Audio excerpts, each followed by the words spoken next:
Assalamualaikum warahmatullahi wabarakatuh. Pada hari ini, kumpulan kami akan menerangkan 4 subtopik dalam tajuk aspek kemasyarakatan ini, iaitu subtopik yang pertama adalah mengenai struktur masyarakat Melayu tradisional. Subtopik yang kedua pula adalah berkaitan masyarakat peranakan. Subtopik ketiga adalah tentang struktur masyarakat moden dan subtopik terakhir adalah mengenai rukun negara.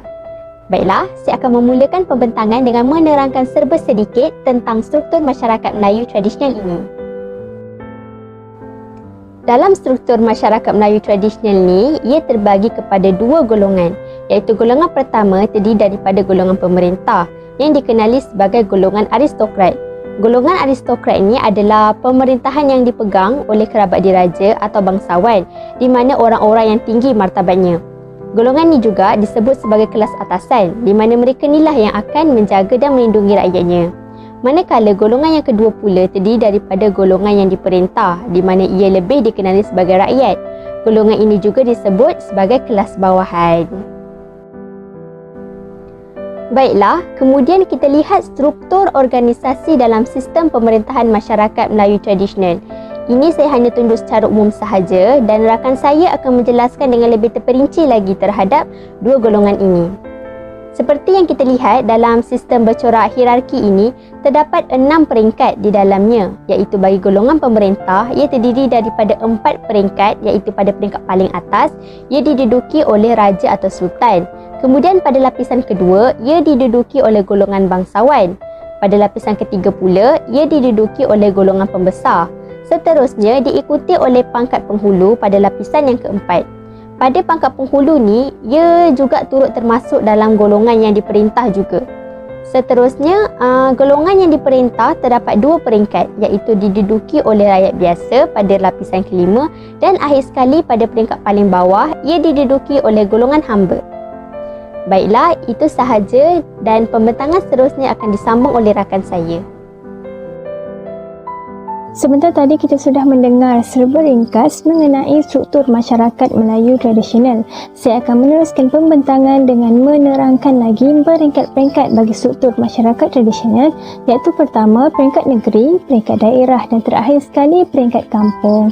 Peringkat negeri merupakan unit politik yang terbesar di antara semua peringkat. Sempadan negeri ditentukan melalui faktor geografi dan sungai. Manakala ibu negeri terletak di kuala sungai, pemerintah yang mentadbir peringkat negeri ialah raja atau sultan dan dibantu oleh beberapa orang pembesar negeri. Seterusnya bagi peringkat daerah ialah suatu tempat yang jauh dari ibu kota dan pusat pentadbiran sesebuah negeri. Daerah boleh dikatakan sebagai anak-anak bagi negeri seperti daerah Batu Pahat daripada negeri Johor. Sempadan daerah ini ditentukan oleh sempadan sungai. Bagi peringkat daerah ini pula dikawal oleh seorang pembesar digelar Datuk dan dibantu oleh beberapa penolong yang terdiri daripada sanak saudaranya. Terakhir sekali adalah unit politik yang terkecil iaitu kampung. Kampung ini terletak di kawasan pedalaman dan pinggir-pinggir sungai atau laut yang diketuai oleh seorang penghulu. Seperti yang diterangkan, struktur pemerintahan masyarakat Melayu tradisional terbahagi kepada 2, iaitu golongan pemerintah dan juga golongan diperintah. Saya akan menerangkan serba sedikit infografik yang berada di sebelah. Berdasarkan infografik ini, kita dapat melihat sistem hierarki bagi golongan pemerintah. Golongan yang berada di atas ialah sultan, raja. Kedua ialah golongan diraja ataupun kerabat diraja. Ketiga ialah golongan bangsawan dan pembesar dan terakhir ialah ulama, pendeta dan penghulu. Infografik yang berbentuk piramid ini menunjukkan golongan yang berada di atas sedikit berbanding golongan yang berada di bawah. Ini menunjukkan sesuatu pemerintahan itu diketuai oleh seorang pemerintah yang tertinggi tetapi mempunyai penolong yang ramai bagi membantu membangunkan sesebuah pemerintahan. Kita masuk kepada golongan yang pertama, iaitu raja ataupun sultan. Raja atau sultan merupakan pemerintah tertinggi dalam pentadbiran negeri. Baginda ini dibantu oleh kaum kerabat diraja dan para pembesar. Sultan memiliki kuasa untuk menjalankan pemerintahan dan pentadbiran negeri serta jajahan takluknya. Sultan atau raja mempunyai kuasa mutlak terhadap rakyat yang di mana rakyat perlu menghormati dan patuh kepada segala arahan sultan. Rakyat yang dapati melanggar arahan ditafsirkan sebagai orang yang derhaka kepada sultan. Rakyat yang derhaka ini akan mendapat balasan buruk atau dikenakan hukuman yang berat. Seperti yang saya cakap tadi, raja ni mempunyai kuasa mutlak. Jadinya, bagi mengekalkan kuasa mutlak itu, bagi dia mengamalkan konsep daulat dan derhaka. Dengan adanya konsep tersebut, baginda ni dapat menjaga kedudukan sebagai pemerintah, memiliki kewibawaan dan dipandang tinggi oleh rakyat. Sultan ataupun raja ini merupakan simbol perpaduan negeri yang demikian baginda berperanan menyatupadukan rakyat, memelihara keamanan dan memajukan negeri. Selain itu, baginda juga akan menguruskan urusan pertahanan atau urusan luar negeri. Jika sultan mangkat, maka jawatan raja atau sultan adalah diwarisi oleh anak lelaki baginda daripada permaisuri yang sah, iaitu dipanggil sebagai anak gahara. Sebagai seorang raja, pasti ada keistimewaannya kan? Jadi, mari kita lihat gambar-gambar di sebelah saya. Okey, yang pertama, warna kuning hanya dibenarkan untuk raja saja, tidak dibenarkan digunakan oleh rakyat selain raja ataupun sultan. Gambar pertama kita dapat lihat merupakan cap mohon diraja. Kedua, keris panjang diraja. Ketiga, cokmar. Keempat dan kelima merupakan cogan agama dan cogan alam, dan terakhir ialah payung obor-obor kuning dan tombak berambu. Payung putih pula digunakan untuk sultan, dan pada waktu tersebut golongan raja ini menggunakan bahasa dalam ataupun bahasa mereka tersendiri. Seterusnya di bawah sultan ialah golongan diraja ataupun kerabat diraja yang terdiri daripada mereka yang berketurunan raja, anak raja, bergelar raja atau tunku. Anak raja tidak semestinya putera atau puteri raja yang memerintah, kerana mereka juga boleh terdiri daripada keturunan kerabat diraja. Kerabat diraja ini diberikan keistimewaan dan diberikan jawatan penting dalam bidang pentadbiran negeri. Mereka mempunyai kuasa tertentu apabila diberi sesuatu tugas rasmi negeri. Ada juga putera raja yang dilantik menjadi pembesar daerah. Golongan ini menikmati keistimewaan seperti yang dimiliki oleh raja, tetapi tidak boleh mengatasi keistimewaan raja sebagai ketua pemerintah. Sebagai contoh, gambar di sebelah Sultan Muhammad yang keempat merupakan raja dan kanan kiri baginda merupakan isteri dan anak raja. Anak raja tersebut dipanggil sebagai kerabat diraja.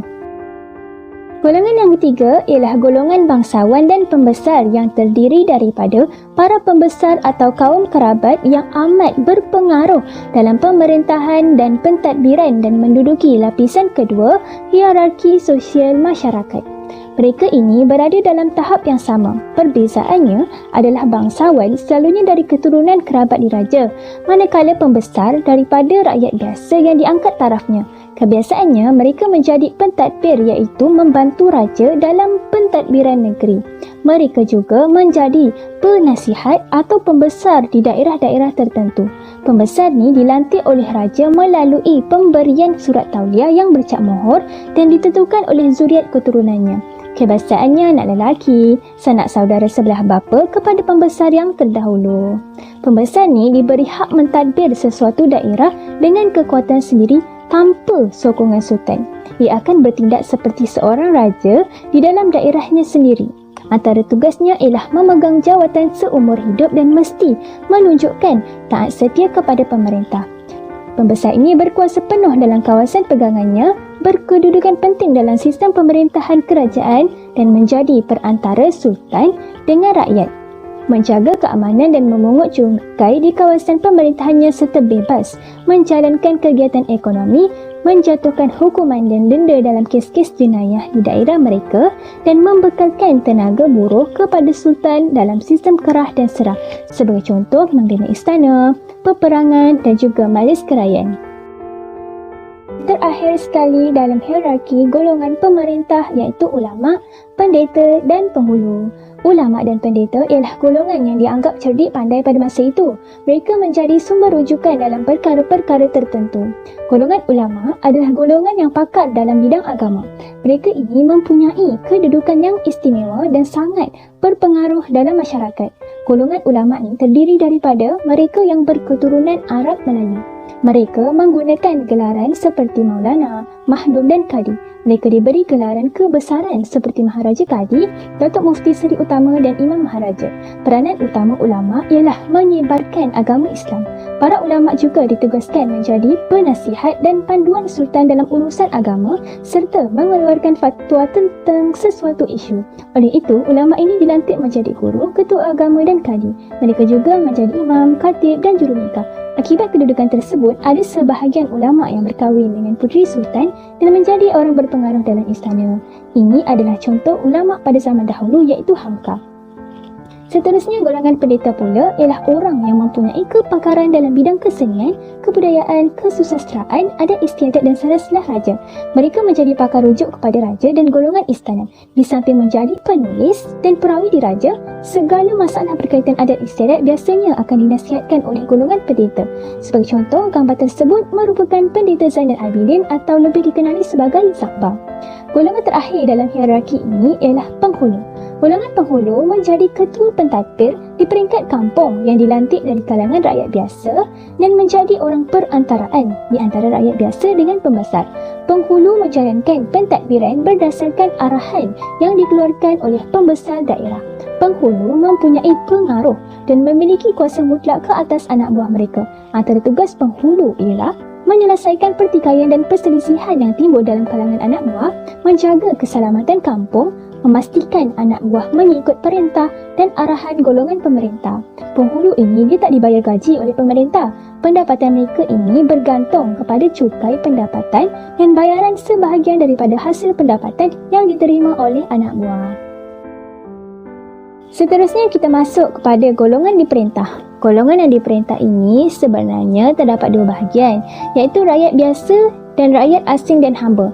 Tapi pada hari ini saya bahagikannya kepada tiga bahagian bagi memudahkan lagi penerangan.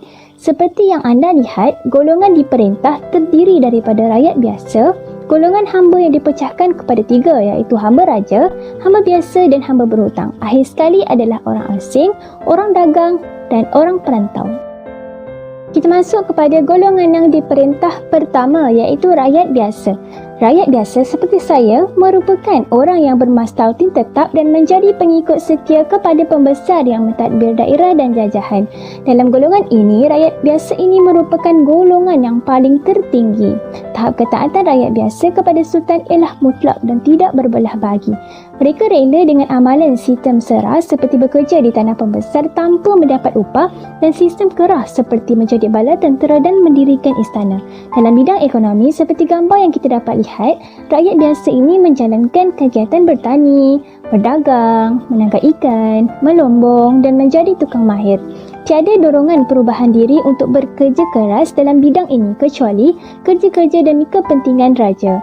Rakyat biasa sesebuah kampung selalu mempunyai pertalian kekeluargaan dan mengamalkan tradisi hidup secara gotong royong, bekerjasama dan bermuafakat. Amalan ini mewujudkan keharmonian dan membantu pembesar mentadbir sesebuah daerah atau kampung itu dengan lebih teratur dan berjaya. Rakyat biasa juga tidak mempunyai kuasa politik dan jawatan dalam pentadbiran. Mereka ini memberi tumpuan kepada keperluan asas untuk meneruskan kehidupan. Dalam golongan rakyat biasa ini juga ada golongan yang kaya raya seperti penyaga, saudagar dan juga tokoh agama. 901 dirham. 901 dirham. 1000 dirham. 1000 dirham. 1001 malam. 1001 malam. Dirham. Dirham. 1001 dirham. Ya Maulana, 1001 dirham. Ya Sidi, 1001 dirham. 1001 dirham 1. 1001 dirham 2. 1001 dirham 3. Sila Maulana.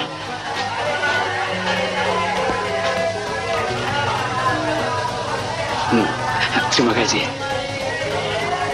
Sekarang kamu punya tuan lah. Terusnya kita masuk kepada golongan hamba.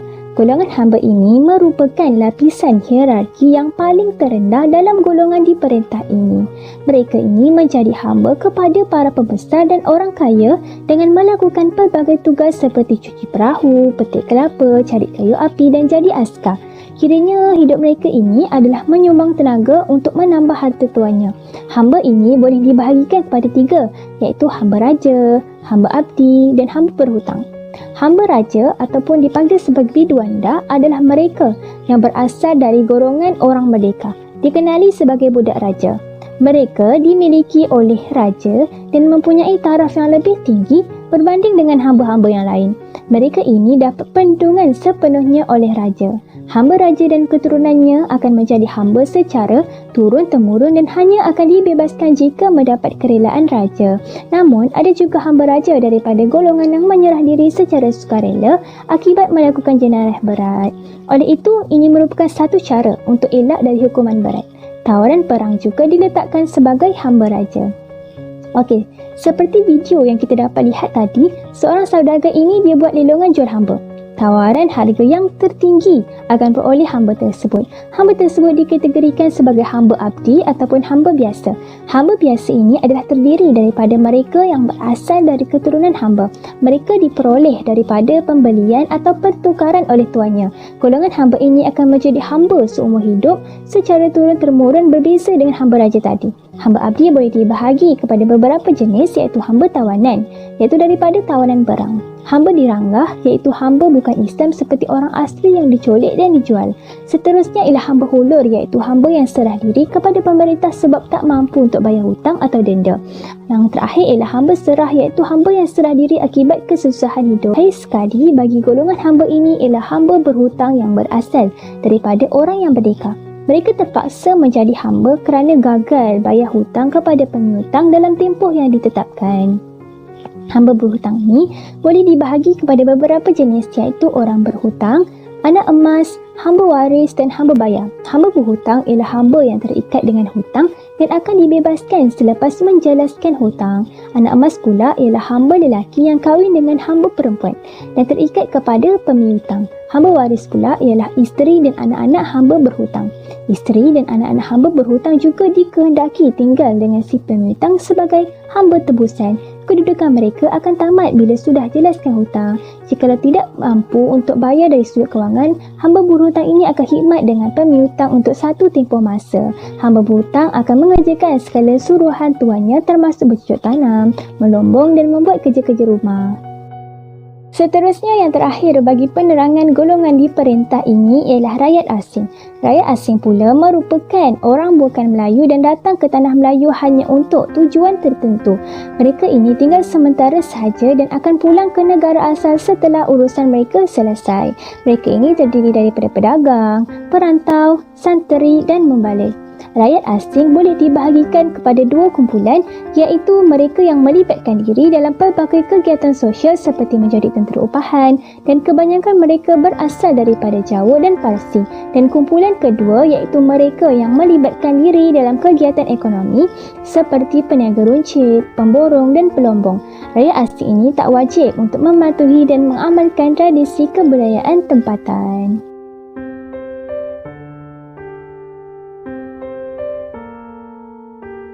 Okey, bismillahirrahmanirrahim. Sebelum tu saya kenalkan diri saya, Saidatul Adibah binti Muhammad. Okey, kita masuk kepada masyarakat peranakan. Masyarakat peranakan terbagi kepada 4 bahagian. Yang pertama, masyarakat peranakan Cina, masyarakat India Muslim, masyarakat Melayu Arab, masyarakat peranakan Jawi. Okey, kita pergi kepada masyarakat yang pertama iaitu masyarakat peranakan Cina. Okey, masyarakat peranakan Cina, poin yang pertama adalah wujudnya hubungan diplomatik antara Kerajaan Melaka dan Kerajaan Cina. Okey, hubungan diplomatik ini adalah disebabkan pemerintah Cina menghantar laksamana iaitu seorang laksamana yang bernama Cheng Ho ke Melaka. Okey, apa tujuan dia hantar Cheng Ho ni ke Melaka adalah tujuan untuk lawatan balas. Maka pemerintah Melaka juga telah menghantar utusan ke China untuk memperkukuhkan hubungan diplomatik di sana. Okey, poin yang kedua adalah Sultan Mansur Shah telah mengambil tindakan untuk berkahwin. Okey, hubungan diplomatik antara Kerajaan Melaka dan Kerajaan China telah menjadi erat semasa pemerintahan Sultan Mansur Shah. Okey, masa inilah Sultan Mansur Shah telah mengambil tindakan untuk berkahwin dengan puteri Hang Lipo. Situasi ini telah menyebabkan pedagang Cina telah datang secara beramai-ramai ke Melaka untuk menjalankan aktiviti perdagangan di Melaka. Okey, seterusnya kita masuk poin yang ketiga, membentuk satu bentuk komuniti baru, iaitu dengan kehadiran pedagang Cina di Melaka ini telah membentuk satu bentuk komuniti baru di Melaka, iaitu dia dikenali sebagai masyarakat peranakan Cina. Okey, masyarakat peranakan Cina ni lebih dikenali sebagai baba dan nyonya. Okey, baba ni lebih kepada lelaki, nyonya lebih kepada perempuan. Okey, peranakan bermaksud peranakan Cina ni adalah bermaksud perkahwinan campur antara imigran Cina dengan wanita rumpun Melayu. Okey, anak-anak mereka ni dilahirkan akan bertutur dalam bahasa Melayu. Okey, seterusnya kita masuk kepada masyarakat India Muslim. Okey, poin pertama, pedagang dan India telah datang untuk berdagang di Melaka. Terjadinya perkahwinan campur dengan wanita rumpun Melayu. Okey, aktiviti pedagang ini telah menyebabkan pedagang-pedagang dari India telah datang untuk berdagang di Melaka. Okey, pedagang India ni telah melakukan aktiviti perkahwinan campur dengan wanita rumpun Melayu, mengakibatkan wujudnya satu komuniti baru, iaitu komuniti masyarakat India Muslim, iaitu ia lebih menggunakan bahasa Tamil lah untuk berinteraksi dalam kehidupan seharian mereka. Okey, seterusnya kita masuk kepada masyarakat Melayu Arab. Okey, yang pertama adalah terdiri daripada golongan yang berhijrah ke Melaka, pedagang yang berjaya dan juga merupakan ulama yang terkemuka. Golongan Said lebih dikenali sebagai masyarakat Melayu Arab. Okey, kita tengok perjalanan masyarakat Melayu Arab. Okey, masyarakat Arab ni dia terdiri daripada golongan yang berhijrah ke Melaka. Mereka ni terdiri daripada pedagang-pedagang. Okey, masyarakat Arab ni lebih dikenali sebagai Said, S-Y-E-D, Said. Okey, golongan Said ni ia adalah merupakan pedagang yang berjaya dan juga ulama yang terkemuka. Okey, mereka mempunyai hubungan yang rapat dengan golongan Cina, dengan golongan istana ni. Akibat hubungan tersebut, mereka dianggap sebagai golongan elit yang terpenting di tanah Melayu. Yang terpenting tahu masyarakat Melayu Arab ni di tanah Melayu. Okey, sebenarnya golongan Said ni dia lebih dikenali sebagai masyarakat Melayu Arab lah, sebab Said kan nama ala-ala Arab gitu. Okey, gelaran ini diberikan kerana mereka telah berkahwin dengan wanita rumpun Melayu. Okey, masyarakat Melayu Arab masih menggunakan bahasa Arab dalam kehidupan harian mereka lah kat sana. Tapi apabila mereka berkomunikasi dengan penduduk tempatan, maka mereka akan menggunakan bahasa campuran lah antara bahasa Arab dan bahasa Melayu. Kalau diorang bercakap dengan orang tempatan, diorang akan lebih bahasa Melayu lah. Kalau antara diorang sesama diorang akan cakap bahasa mereka itu bahasa Arab.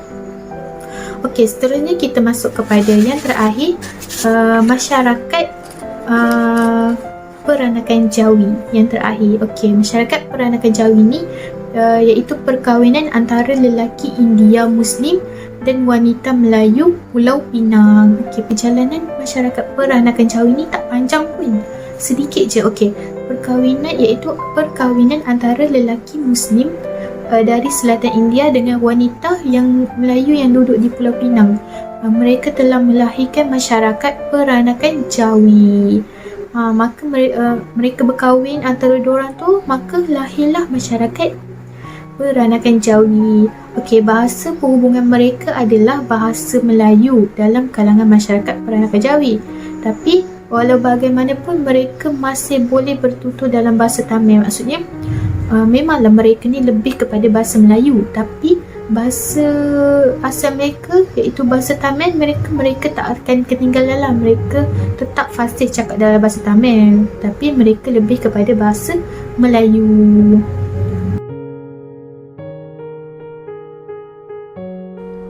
Baiklah, seterusnya saya akan memulakan pembentangan sekali lagi bagi subtopik yang ketiga pula, iaitu mengenai struktur masyarakat moden.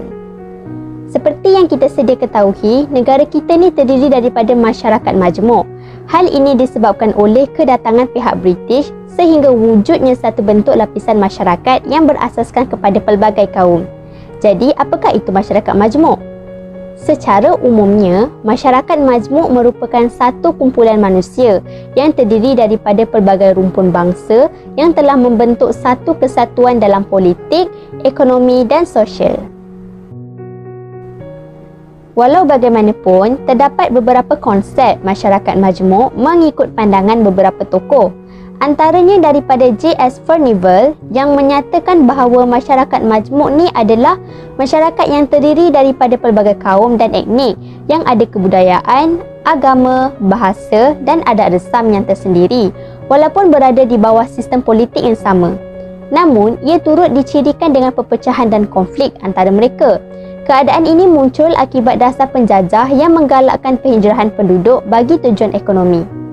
Kemudian, menurut Kamaruddin Jaafar, masyarakat majmuk adalah kaum bercampur tetapi hidup secara berasingan.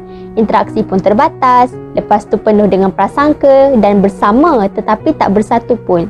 Kira macam masing-masing ni berpegang dengan kebudayaan, agama, bahasa, idea dan kaedah sendiri macam tu. Selepas itu daripada M.J. Smith pula, beliau menganggap masyarakat majmuk ni mempunyai pelbagai budaya, perpecahan sosial dan perselisihan di mana masyarakat wujud atas dasar konflik dan paksaan, bukannya atas dasar nilai bersama. Akhir sekali, menurut pandangan daripada P.L. van der Burch, masyarakat majmuk adalah masyarakat yang dipecahkan kepada kelompok korporat dan bukannya daripada kemajmukan budaya di mana ia wujud daripada beberapa kelompok etnik. Oleh itu, kita dapat lihat bahawa keempat-empat tokoh ni banyak menekankan konflik dan perpecahan sebagai unsur ketara dalam konsep masyarakat majmuk.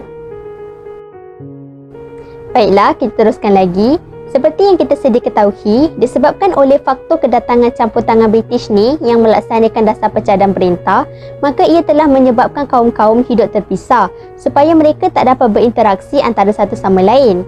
Tujuannya adalah untuk memudahkan pihak British mentadbir tanah Melayu.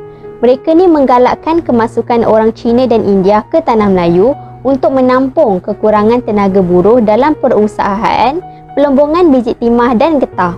Di tanah Melayu, terdapat 3 kaum terbesar iaitu terdiri daripada kaum Melayu, kaum Cina dan kaum India.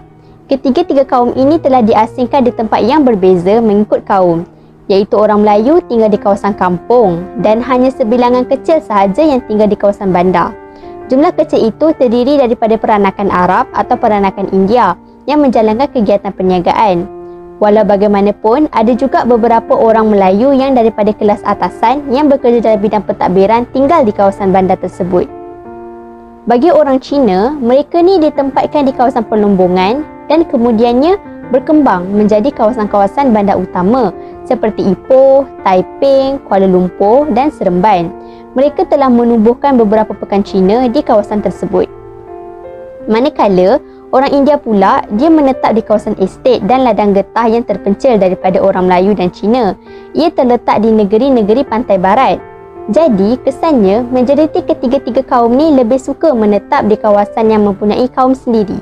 Situasi ni juga wujud sebab mereka ni rasa lebih selesa dan selamat untuk berinteraksi sesama kaum. Baiklah, bukan itu sahaja. Kedudukan masyarakat juga dapat dilihat dari sudut pekerjaan, di mana orang Melayu ni lebih bergiat dalam bidang pertanian, iaitu bekerja sebagai pekebun, petani kecil dan juga menjadi nelayan. Hanya sebahagian kecil orang Melayu sahaja bekerja dalam perkhidmatan kerajaan di peringkat rendah, antaranya seperti polis, guru, kerani dan tentera. Manakala kaum Cina terlibat dalam sektor pelombongan, pembuatan, kewangan dan perniagaan. Mereka melibatkan diri dalam kegiatan ekonomi yang berasaskan perlombongan biji timah dan perniagaan. Cuma sedikit sahaja yang terlibat dalam bidang pertanian dan nelayan. Orang India pula hanya menjadi buruh di ladang getah dan estet. Walaupun demikian, ada juga segelintir yang terlibat dalam bidang kerja raya. Oleh itu, kita dapat lihat hubungan antara kaum tetap ada tetapi terhad sahaja. Hubungan yang wujud tu hanya bersifat ekonomi sahaja dan bukan bersifat kebudayaan.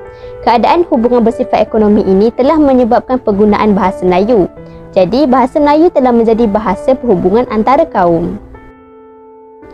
Baiklah, seterusnya kita pergi kepada kumpulan etnik. Masyarakat majmuk yang pelbagai kaum dan etnik ni telah mewujudkan kepelbagaian budaya, bahasa, agama dan banyak lagi. Terdapat lebih 80 kaum yang ada di seluruh Malaysia termasuk Sabah dan Sarawak. Berdasarkan carta PAI di dalam slide, ia menunjukkan peratusan penduduk mengikut kumpulan etnik atau kaum.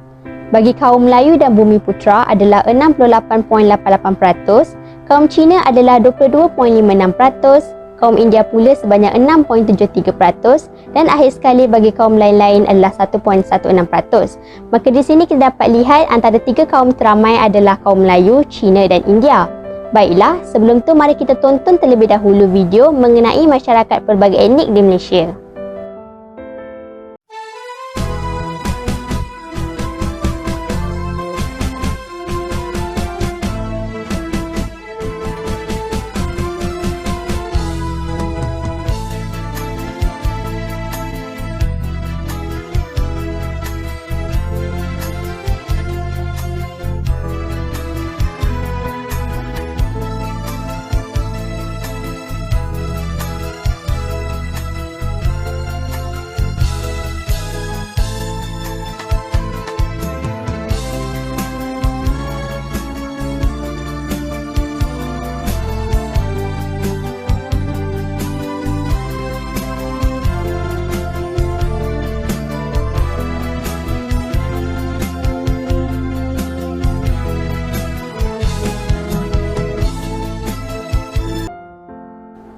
Baiklah, berdasarkan video tadi, kita dapat lihat ada pelbagai kaum selain Melayu, Cina dan India.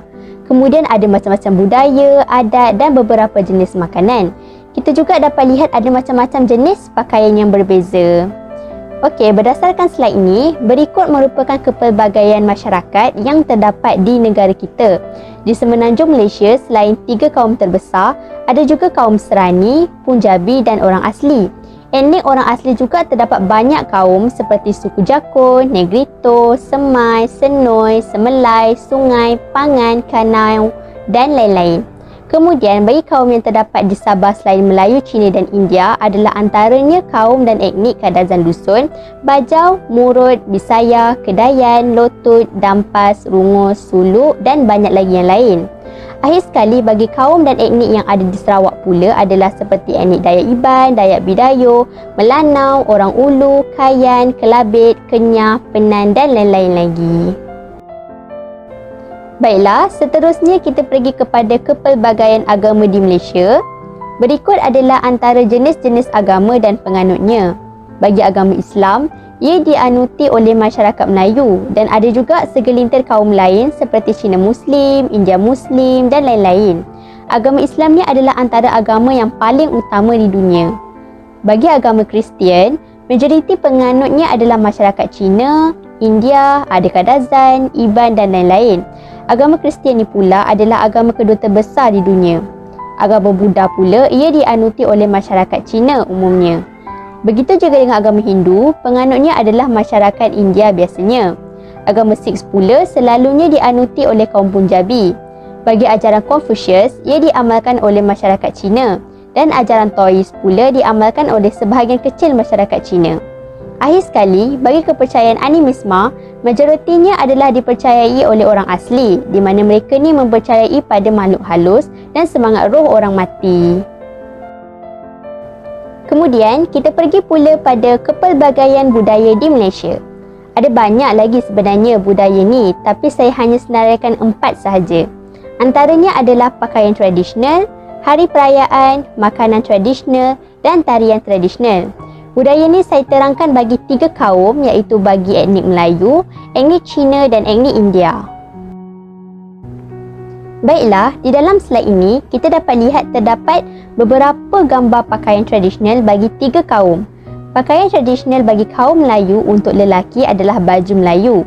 Baju Melayu ni pun ada 2 jenis iaitu baju Melayu cekak musang dan baju Melayu teluk belanga. Di mana perbezaannya di bahagian leher iaitu baju Melayu cekak musang ni ada collar dan baju Melayu teluk belanga tak ada collar dan dijahit dengan sulaman. Bagi pakaian perempuan adalah baju kurung. Dan baju kurung pun ada macam-macam jenis seperti baju kurung pahang, baju kurung kedah dan banyak lagi. Selain baju kurung, baju kebaya juga turut dipakai pada zaman dahulu. Seterusnya, pakaian bagi etnik Cina untuk lelaki, pakaiannya adalah samfu, manakala untuk perempuan pula, pakaiannya adalah chongsam. Kemudian, bagi etnik India pula, untuk lelaki adalah dhoti. Ada juga pakaian tradisional lain seperti kurta dan sherwani. Pakaian untuk perempuan adalah sari.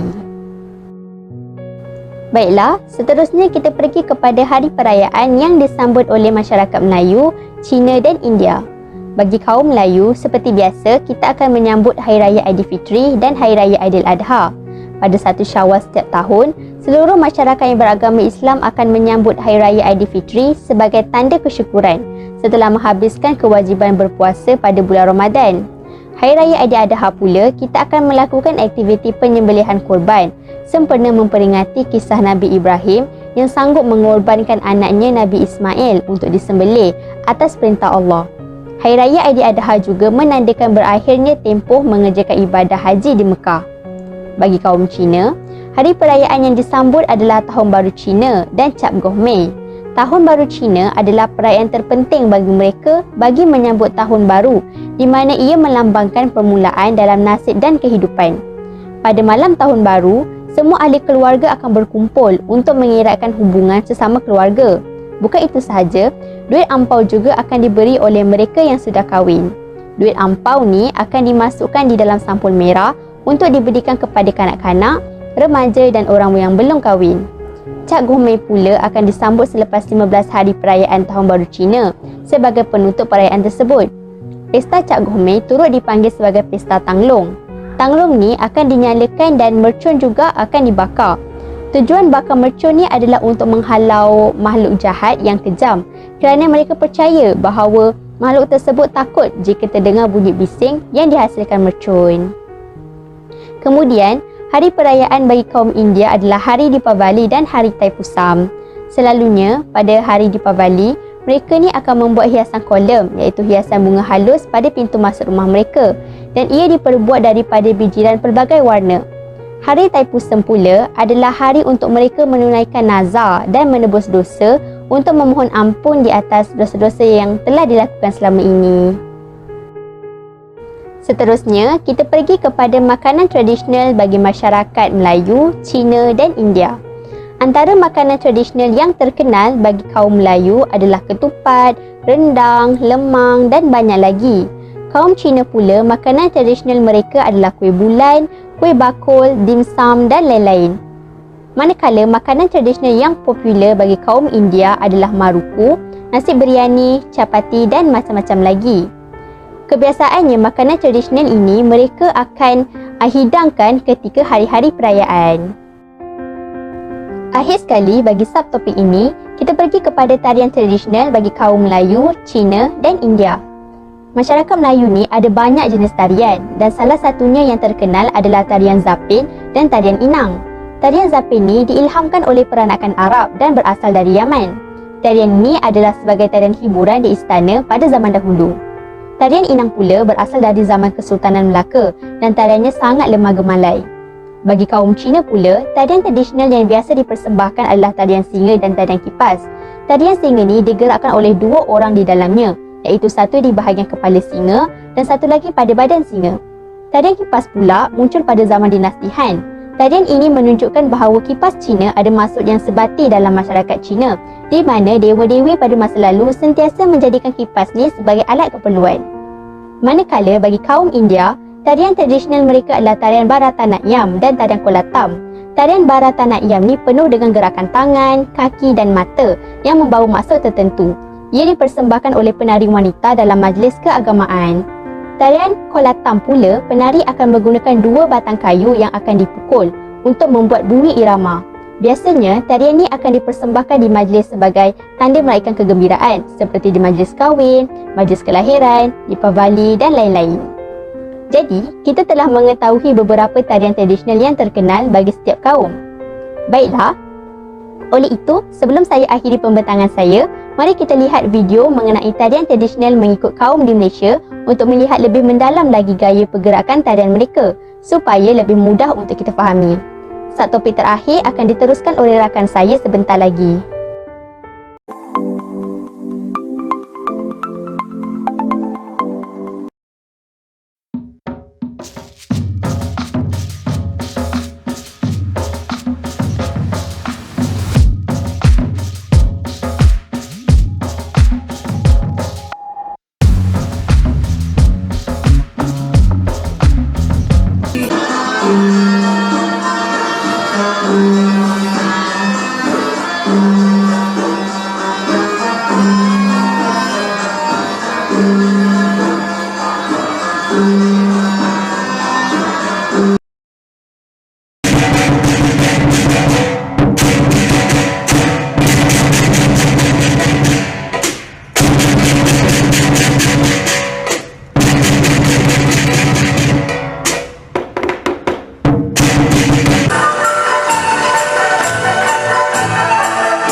Dim, dim, dim, tak di di dim. Tak tak.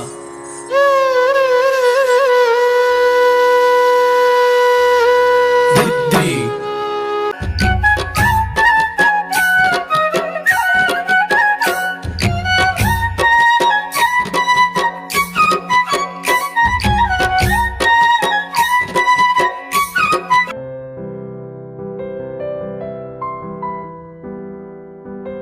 Okey, seterusnya kita masuk kepada rukun negara.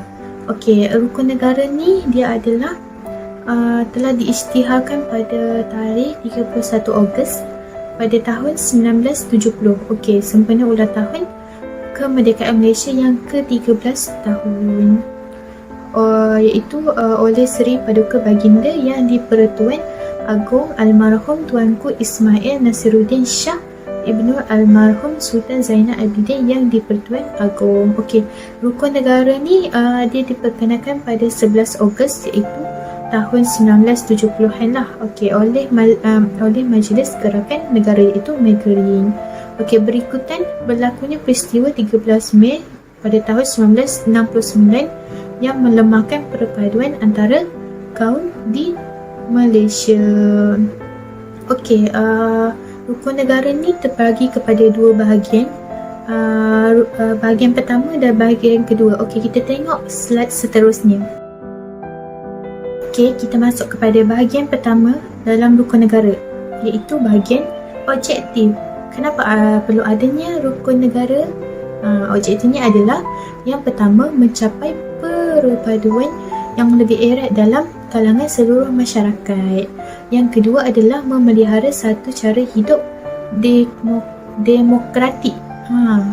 Sebab tu perlu adanya rukun negara. Okey, yang ketiga adalah mencipta satu masyarakat yang adil, iaitu di mana kemakmuran negara dapat dinikmati bersama secara adil dan saksama. Maksudnya kita sama-sama rasalah kan kehidupan di negara ni. Jadi adil dan saksama, semua sama-sama rasa macam tu lah, ibarat macam tu. Okey, yang seterusnya membentuk satu sikap yang liberal. Satu sikap liberal ni adalah terhadap tradisi kebudayaan yang kaya dan berbagai corak. Okey, seterusnya yang terakhir, objektif yang terakhir dalam negara untuk membina sebuah satu masyarakat yang progresif, yang akan menggunakan sains dan teknologi moden. Maksudnya kita dekat sini mestilah pandai dalam masyarakat teknologi, dalam bidang, bukan masyarakat, dalam bidang teknologi sains kan. Maksudnya sama rata lah agama, Islam, semua tu teknologi pun kita perlu adalah ilmu teknologi tu. Okey, jadi itulah objektif rukun negara. Selanjutnya kita tengok bahagian yang kedua. Okey, kita masuk kepada rukun negara bahagian 2, iaitu rukun negara lah yang ada 5 rukun negara.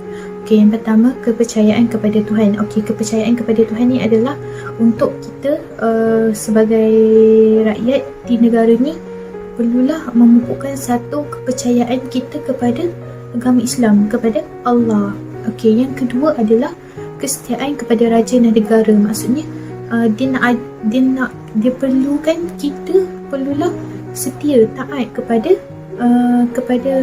yang di-Pertuan Agong. Okey, kalau di negeri pula, macam contoh di negeri kan, kita mestilah taat dan setia dengan sultan ke, bukan dengan sultan di tempat yang kita duduk, iaitu tempat yang kita bermastoting. Okey, yang ketiga, kehuluran perlembagaan, iaitu dia nak kita wujudkan kehuluran perlembagaan dalam diri masing-masing. Maksudnya rakyat Malaysia ni perlulah ada kehuluran perlembagaan dalam diri masing-masing. Okey, yang keempat adalah kedaulatan undang-undang. Okey, kalau tak ada undang-undang dekat negara ni, habislah kita kan, takutlah rakyat duduk dekat negara kan. Jadi dengan adanya undang-undang, rakyat yang duduk di negara ni rasa terselamat. Sebab apa? Sebab ada undang-undang. Siapa nak masuk ke negara kita, ada undang-undangnya. Jadi kedaulatan undang-undang. Okey, yang terakhir adalah kesopanan dan kesusilaan. Okey, kesopanan dan kesusilaan ni dia nak kita belajar hidup sopan, kesusilaan antara satu sama lain.